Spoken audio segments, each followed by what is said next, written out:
This pin is calibrated, I should mention this, the pin is calibrated at 1 millimeter increments. So each of these lines, divisions, is 1 millimeter measurement. And a lot of times we talk about at +3 or -3. That means that the pin reading, the line here, for example, the red line is at +3. That when that red line is flush with the top of the articulator, what has actually happened is the articulator is open like this, 3 millimeters in the front. And so we would talk about a +3 measurement. In fact, I'll set it so you can see that. There. Now then, the pin is set at +3, so the front of the articulator from here to here is 3 millimeters longer. So it's no longer parallel. The upper part is not parallel to the lower. It's only when the green line is flush, just barely see it. Now then, the top and lower are parallel to each other, and this is the way you want to make your split cast, when these two parts of the articulator are parallel to each other. Just a piece of plastic that fits on here, like so. And we're going to put a little bit of separating medium on our split, on the metal split cast part here. Just a very, very, very thin coat of separating medium, such as maybe a silicone spray, or take a little Aquaphor and put on here, and then take a tissue and wipe off the excess.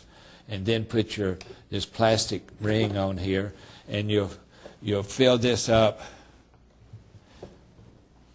You'll fill the entire part here with hard dental stone. Fill that up with dental stone. And then when it's set, take this off.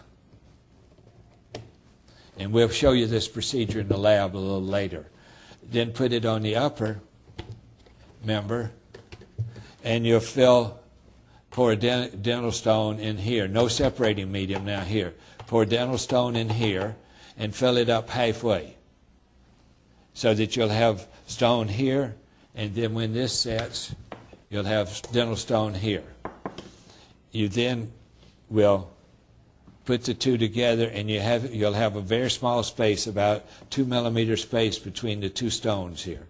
You then take additional stone and add to it, so that you then end up with one piece of dental stone attached to the upper member here. And that then will have the male portion of these grooves here, and when you close the articulator, those must come together exactly right. And as I say, we'll see this in the lab a little later today, of exactly how to make this and how to split cast check. If you drop your instrument, you put your test column on here, and this doesn't split cast check, then you've damaged your instrument, and we must recalibrate your instrument for you. So it would have to come back to the factory for us to recalibrate the instrument for you. That's what is very, very important, because once it's damaged, it no longer matches any of the other articulators in the system. The mounting stand, I'd like to demonstrate that to you. If you look from the side here, you see that there's grooves cut in the back here, and it drops down into a little slot at this area. When you mount your lower models, you have to use your mounting stand to mount the lower model, and the way it works is like this. We would first set our pin here at our +3 measurement. Remember, we've already mounted our upper model here, and now we're going to mount our lower model. And I'm just demonstrating how the mounting stand is used. The area here, the activators of the side shift, this pin fits into this groove here on each side to support the articulator.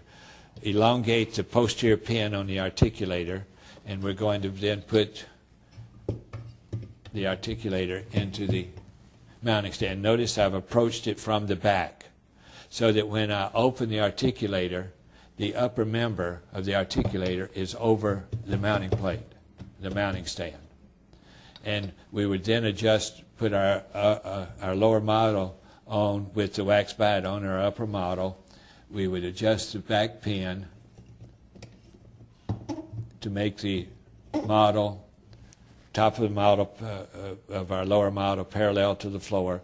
And now then you see that it's set so that it's nice and stable. The instrument doesn't rock back and forth. We put our mounting plate on.